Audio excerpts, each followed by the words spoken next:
Hello అండి, welcome to my channel. నేను సప్నని. ఈరోజు చికెన్ మెంతెం కూర టమాటా కర్రీ ఎలా చేయాలనో చూద్దాం రండి. నేను ఇంట్లోనే తొట్లో వేసుకున్న మెంతి కూర చూద్దాం రండి. చూడండి, చిన్న చిన్న ఆకులు ఎంత దీన్ని నీట్గా కడిగి కట్ చేసి ఉంచుకుందాము. ఇప్పుడు ఒక గిన్నె స్టవ్ పైన పెట్టుకొని అందులో ఉల్లిపాయలు, కొత్తిమీర, పుదీనా, కరివేపాకు వేసి దోరగా వేయించుకోవాలి. బంగారం కలర్ వచ్చేదాకా అల్లం వెల్లుల్లి ఉల్లిపాయలు బాగా వేయించుకోవాలి. కలుపుతూ ఉండాలండి. కొంచెం అల్లం వెల్లుల్లి పేస్ట్ కూడా వేసుకొని కలుపుకోవాలి. కొంచెం పసుపు కూడా వేయాలి. దంచే మసాలా అంటారు కదా, అది అన్ని మసాలాలు కలిపి కొంచెం దంచుకొని నూనెలోనే వేయించుకోవాలి. ఇప్పుడు నీట్గా కడిగి పెట్టుకున్న చికెన్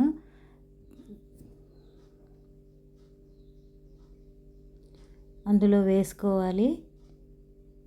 వేసుకున్న తర్వాత నీట్గా కలిసేదాకా కలపాలండి. ముక్కకు మంచిగా కలుపుతూ ఉండాలి. ఇప్పుడు కొంచెం ఉప్పు యాడ్ చేసుకోవాలండి. మీకు తగినంత, ఎంత తింటే అంత వేసుకోవచ్చు. ఉప్పు వేసుకున్న తర్వాత బాగా కలపాలి. వెంటనే కారం కూడా వేసి అంతా కలిసేలా మంచిగా కలుపుకోవాలి. స్టవ్ మాత్రం సిమ్లోనే పెట్టండి. మూత పెట్టి ఒక 10 నిమిషాలు ఉడకనివ్వాలి. నేను ఇక్కడ ఫ్లేవర్ అనేది బయటికి వెళ్ళకుండా వాటర్ గిన్నెలో తీసుకొని బరువు అయితే పెట్టుకున్నాను. ఎందుకంటే వాసన ఎక్కడికి వెళ్ళదు, మంచిగా ఉంటుంది. స్మెల్ కూడా బాగా వస్తుంది చికెను. 10 నిమిషాల తర్వాత తీసి మళ్ళీ కలుపుకోవాలి. అడుగంటకుండా చూసుకోవాలండి. బాగా కలుపుకోవాలి.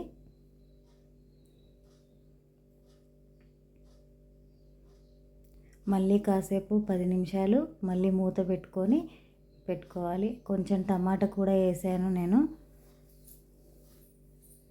సన్నగా తరిగిన టమాటా కూడా వేసుకొని బాగా కలపాలి. టమాటా కూడా కొంచెం మగ్గేదాకా మనం మూత పెట్టుకొని కొంచెం సేపు ఉంచుకోవాలి. తీసి కలపాలి. మళ్ళీ టమాటా ఉడికిందా లేదా అని చూసి కలిపి వాటర్ అయితే యాడ్ చేసుకుంటున్నాను. కొన్ని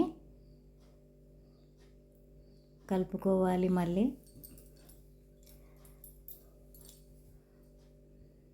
మూత పెట్టేసుకొని టమాటా అయితే బాగా ఉడికిందండి. గ్రేవీ కూడా చిక్కబడింది. ఇప్పుడు మూత పెట్టేసి సూపర్ చికెన్ రెడీ. ఎలా ఉన్నారండి అందరూ?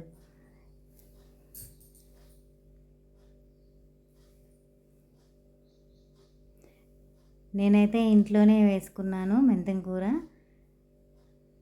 నా ఛానల్ ఇలా నచ్చినట్టయితే లైక్ చేయండి, సబ్స్క్రైబ్ చేసుకోండి, షేర్ చేయండి. బాయ్ అండి అందరికీ. ఇప్పుడు తిందాము.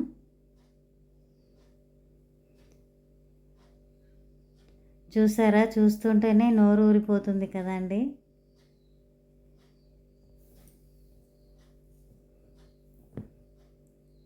మన తెలంగాణ వాళ్ళకి చాలా చికెన్ అంటే చాలా ఇష్టం కదండి అందరికీ.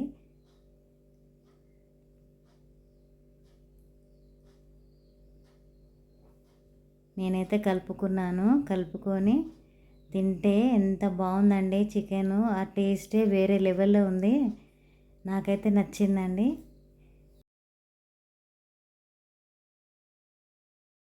ఈ వీడియో కనుక మీకు నచ్చినట్టయితే లైక్ చేయండి, షేర్ చేయండి, సబ్స్క్రైబ్ చేయండి.